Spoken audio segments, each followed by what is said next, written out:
Қазақстанда әлеуметтік кодекстің енгізілуі, зейнет жасын белгілеу және бала күтімі бойынша төлемдер мерзімін ұлғайту, осы және басқа да өзгерістер өткен жылы орын алды.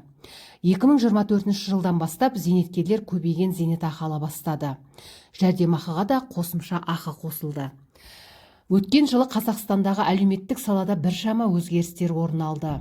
Олар ең алдымен бұрын қолданыста болған 10 заңның нормаларын біріктіріп, өзіндік жаңалықтар енгізген Қазақстан Республикасының әлеуметтік кодексін енгізумен байланысты болып келеді. Әлеуметтік кодекс қандай төлемдерді арттырды? Атап айтқанда, жаңа заң күшіне енген 2023 жылдың 1 шілдесінен бастап базалық әлеуметтік төлемдердің мөлшерін есептеу үшін ең төменгі күнкөріс деңгейінде есептелетін мүгедектер мен оларды күтушілерге берілетін жәрдемақылар 14,5%-ға өсті.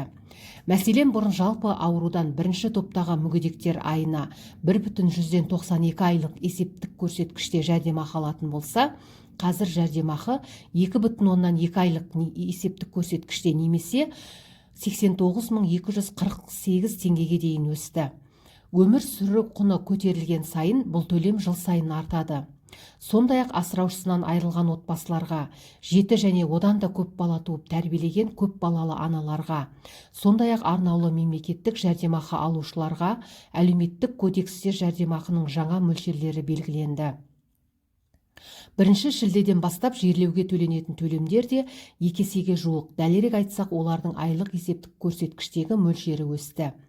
Мәселен, мемлекеттік бюджеттен жерлеуге кететін шығыстар 15,7%-дан 35 айлық есептік көрсеткішке, яғни 120.750 теңгеден бірыңғай жинақтаушы зейнетақы қорынан 52,4%-дан 94 айлық есептік көрсеткішке, яғни 324.300 теңгеге өсті. Жаңа заңның енгізілуімен тағы не өзгерді? Әлеуметтік кодекс күшіне енгеннен кейін еңбек сіңірген жылдар үшін зейнетақы алатын азаматтарға да барлық зейнетақы жинақтарын тұрмыстық жағдайын жақсартуға және емделуге жұмсауға рұқсат етілді. Естеріңізге сала кетейік, қалған барлық зейнеткерлер бірыңғай жинақтаушы зейнетақы қорындағы жеке зейнетақы шотындағы ақшаның тек 50%-ын ғана ала алады. Бірақ базалық бірлескен және жинақталатын құрамдас бөліктерден тұратын зейнетақының жалпы мөлшері инвестордың зейнетке шыққанға дейін алған жалақысының кемінде 40%-ын құраған жағдайда ғана. Сондай-ақ жинақталған зейнетақы қаражатын инвестициялық портфельді басқарушыларға аударғысы келетін азаматтар үшін жеткіліктіліктің ең төменгі шектері жойылды. 1 шілдеден бастап барлық қазақстандық инвесторлар инвестициялық кіріс алу үшін биржеде сақталатын қаражаттың 50%-ға дейін бөлігін жеке басқаруға орналастыра алады. Бірақ бұл ретте баспанаға және емделуге жұмсалатын зейнетақы жинақтары тек міндетті зейнетақы жарналарынан алынатын сомамен шектелді.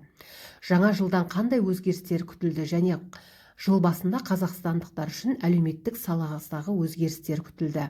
Мәселен, 1 қаңтардан бастап әйелдердің зейнеткерлік жасы 5 жыл болып бекітілді. Олар оны 63-ға дейін ұлғайтуды қалайды.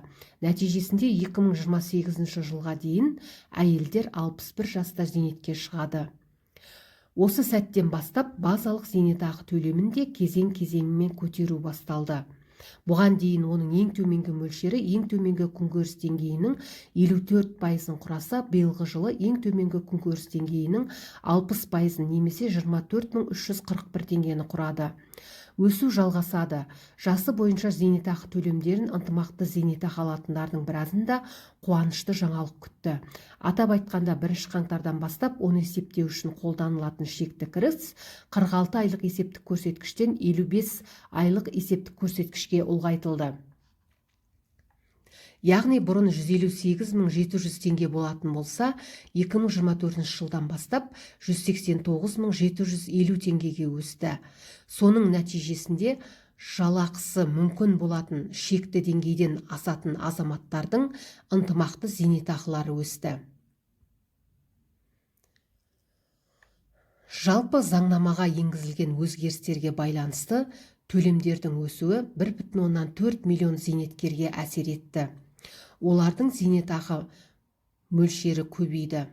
Сондай-ақ биылдан бастап бала күтімі бойынша ай сайынғы жәрдемақы мен осыған ұқсас әлеуметтік төлемдердің мерзімі 1,5 жылға дейін ұзартылғанын еске саламыз.